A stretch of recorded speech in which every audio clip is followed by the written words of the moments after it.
Generally Uben નદીમાં ઘણા વર્ષો થયા કેમિકલયુક્ત પાણી આવે છે અને અત્યારે આજુબાજુના ગામડાઓની અંદર પાણી પણ બોરની અંદર અને કૂવામાં લાલ થઈ ગયું છે ને પીવા લાયક નથી.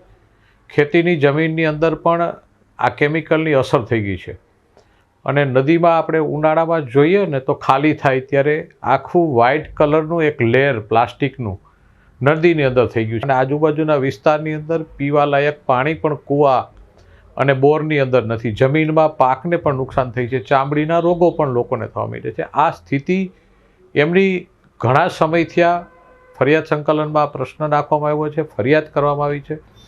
એટલે એમના અધિકારીઓ અલગ અલગ જવાબ આપે છે અને ખાસ કરીને પોલ્યુશન બોર્ડના અધિકારીઓ ખૂબ મોટા પ્રમાણમાં ગેરરીતિ આચરી અને કલેક્ટર ઓફિસ અને બધાને ગેરમાર્ગે દોરવાનું કામ એ લોકો કરી રહ્યા છે.